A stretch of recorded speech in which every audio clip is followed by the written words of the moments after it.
worked on it, yeah, 2.5, 3 years, and actually every song has a different story, a different memory, something what seemed to me very important. The title track, Raise Your Fist in the Air, I definitely thought when we wrote it, boy, it's such an anthem. And then I played it the first time in Wacken, actually 1 year ago. And I always have the great honor to open the Wacken Festival with the official Wacken anthem. It's called We Are the Metalheads. And then usually I do All We Are or maybe another song. Yeah, and I played the one guy of Wacken, Holger Hübner, I played him the demo of Raise Your Fist in the Air. And he said, Doro, you gotta play it. I said, no, it's not done, it's not finished. He said, it doesn't matter, I love it, let's do it. Yeah, and then I did it for the first time. And then I felt, wow, the reaction is almost like we would play All We Are. And it sounded like an old classic song. Yeah, and then I thought, that's definitely making the record. And then actually the title, every song was linked to Raise Your Fist. I think, you know, the world is getting more and more unfair, it's getting tougher every day in some countries, it's actually really hardcore, so I wanted to write a song about like, yeah, the injustice, you know, and to not just take it, just raise your fist in the air and rebel, so the whole record is kind of linked into that. One other song which I thought was very important, I wrote it in German and in English, on the limited edition it's in English, it's called Sealed in Blood, Human Rights.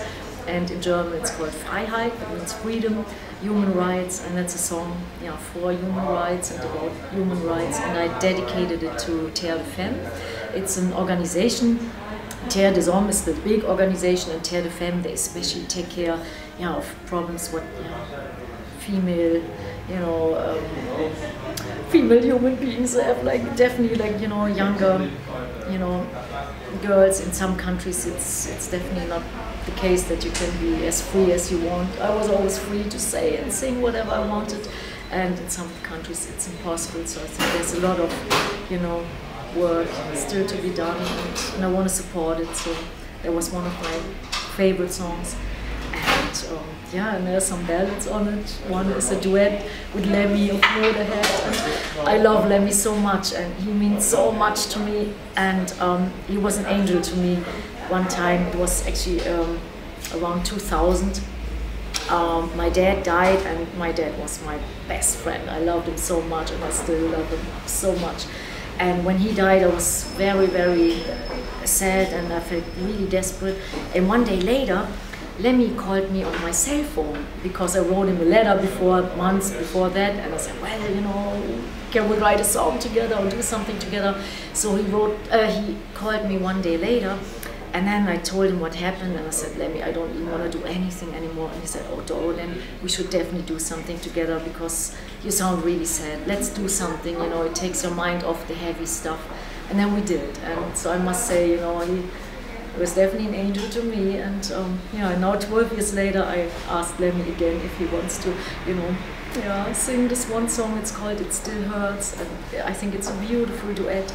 And we recorded it in LA. Lemmy's vocals got recorded in LA, and to me, I got chills every word he sang. I thought, wow, it's so soulful, and I love when he sings, like, you know, the Ace of Spades, but I love when he sings soulful stuff. I think he's really deep, and yeah, he has, you know, he's one of the greatest people I've ever met, and he has a really, really, you know, a great soul, and so that's one of my favorite songs, It Still Hurts.